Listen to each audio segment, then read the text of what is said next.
Eu sou a Isabel, este é o Hear the Bells e hoje eu tô aqui para revisitar com vocês um livro que reli em 2021 que se chama 1984. 1984 então foi uma releitura de 2021 que surgiu graças à proposta da leitura coletiva promovida ali pelo Estante Diagonal. Decidi por que não reler essa história, revisitar essa história e já aproveitando aí o embalo da leitura, decidi gravar um vídeo resenha para vocês para compartilhar aí um pouquinho desse clássico da distopia do século XX. 1984 então foi escrito por George Orwell, este escritor que também foi ali aluno de um autor que vocês sabem que eu gosto, que vocês sabem que eu indico e que eu leio tudo que já foi publicado, Aldous Huxley. Então é aí curioso e até mesmo não tão surpreendente que em algum momento nosso querido George Orwell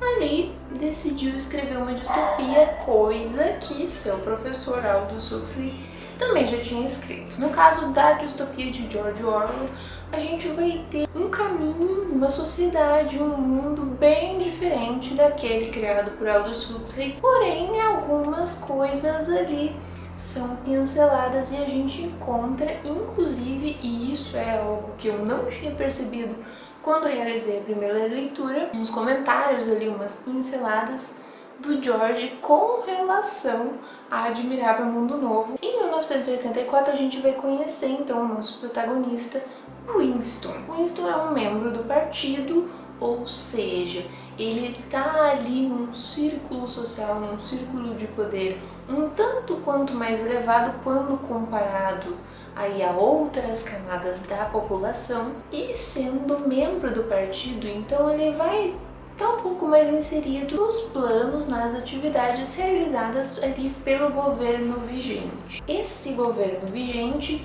como muita gente já reconhece, como muita gente já sabe, é um governo autoritário, é um governo ditatorial, é um governo que manda tudo e obedece quem tem juízo. No caso ali, o manda-chuva, o todo-poderoso, é o famoso grande irmão. O grande irmão existe ou não existe, você vai ter que ler e tirar suas próprias conclusões com relação a isso. Porém, ele está ali, ele então é reconhecido pelas pessoas de Oceania, o país, o território, que a gente vai conhecer um pouquinho melhor ao longo do livro e vai dizer o que é certo, o que é errado, o que é lei, o que não deve ser feito, quem deve ser preso, quem pode continuar em liberdade e assim por diante. Voltando para o nosso amigo Winston, ele trabalha então ali em uma ala do Ministério da Verdade, que na verdade não espalha a verdade, mas sim mentiras. E o que ele faz é então espalhar essas mentiras. Ele recebe dados que precisam ser alterados em jornais, em revistas, em artigos publicados anteriormente. Então, se por algum motivo o governo ali, as pessoas no poder decidem que no ano tal, quando tinha sido publicado num jornal X, que Oceania estava em guerra, sei lá, com outro país, e eles resolvem que não, agora na verdade Oceania não está mais em guerra com aquele país, e sim com outro, o Winston tem que catar lá o jornal, mudar essa informação para que todo mundo acredite, não, realmente Oceania estava em guerra com aquele país e não com o outro. E assim ele vai trabalhando todo dia e ele vai espalhando mentiras, ele vai apagando toda a informação verídica que poderia existir até o momento. Acontece que a gente vai descobrir que essas informações verídicas que poderiam existir até o momento não funcionam tão bem assim quanto nós, leitores, poderíamos esperar, poderíamos imaginar que ali alguém conseguisse ir contra, conseguisse ali falar que realmente não é daquele jeito, que tá todo mundo errado, que aquele mundo é insano. E é mais ou menos então por esse caminho que a história vai seguir, porém como boa distopia que é, 1984 não se trata somente disso. Muito já se foi dito, muito já se foi comentado, várias resenhas existem aí por esta internet e cada um tem uma opinião, cada um tem ali alguma visão com relação a 1984, mas decidi por que não aí compartilhar um pouquinho do que eu acho, um pouquinho de como é a minha experiência, como é a minha relação e quais são as minhas reflexões com relação a esse livro. Vale dizer também que apesar de estudar distopias e apesar de ter relido, de ter buscado ali informações para compartilhar com vocês nesse vídeo, eu não entendo tudo, eu não sei da vida do George Orwell, eu não sei até que ponto foram ali as ideias dele ao escrever esse livro. Porém, sei, como comentei com vocês, que ele foi, então, aluno de Aldous Huxley. Sei também que ele se inspirou muito ali em como a União Soviética ali se fundamentou, como ela começou ali com a Revolução Russa, tinha alguns princípios, mas de repente tudo se desvirtuou e chegou lá onde chegou. Então ele se inspirou muito em coisas que ele viu, em coisas que ele sabia, em coisas que estavam acontecendo ali na época dele para escrever essa história. Porém, como bom escritor de distopia que era, George Orwell também inseriu ali elementos do que poderia acontecer caso certas coisas acontecessem. Ou então, ele refletiu sobre o que poderia acontecer caso certos aspectos ali da sociedade se desenvolvesse, evoluíssem para alguma coisa diferente. Coisa essa que a gente tem ali de uma forma um tanto quanto parecida e um tanto quanto diferente na sociedade em que vivemos hoje. Embora todos ali os comentários, todas as relações que o George Orwell faz entre ali a Revolução Russa, a União Soviética e como todos os pensamentos que se tinham ali no início da Revolução degringolaram para um governo autoritário, um governo ditatorial que a gente conheceu, que a gente conhece hoje, sejam interessantes, sejam ali bacanas de ser conhecidos, de ser pesquisados e de realmente serem comparados entre o que a gente vê na ficção e o que a gente vê na história ali, na história real, os elementos que eu, leitora Isabel, apaixonada por distopia, mais gosto em 1984, não são esses, mas sim ali os comentários, as reflexões, os questionamentos do autor para com certas coisas que vão desde tecnologia, ali nos observando o tempo todo, até como a gente consegue ali manipular uma pessoa ou então como a gente consegue manipular uma ideia para que ela se torne verdade. Aqui a gente tem aquelas famosas caixinhas que ficam ali de olho e ouvidos atentos em tudo que as pessoas fazem. E é justamente daí que surge então a famosa frase do grande irmão, que ele está de olho em você, porque sim, ele está de olho em você, ou melhor, das pessoas que vivem em Oceania o tempo todo, a todo momento. Nessa sociedade específica a gente tem então essas caixinhas que ficam ali com uma câmera observando tudo que a pessoa faz, como ela se comporta, o que ela fala, como ela dorme, como ela come, como ela respira. E assim se torna mais fácil perceber se uma pessoa pode estar, por exemplo, planejando algo contra aquele governo, contra aquele partido, contra o grande irmão, ou somente perceber ali que tá todo mundo alienado. Por outro lado, a gente tem então aquele questionamento, aquela reflexão sobre como conseguimos tornar um conceito ou uma ideia em verdade, como a gente consegue ali manipular fatos, manipular opiniões e a memória das pessoas para que elas acreditem que essa ideia é realmente verdade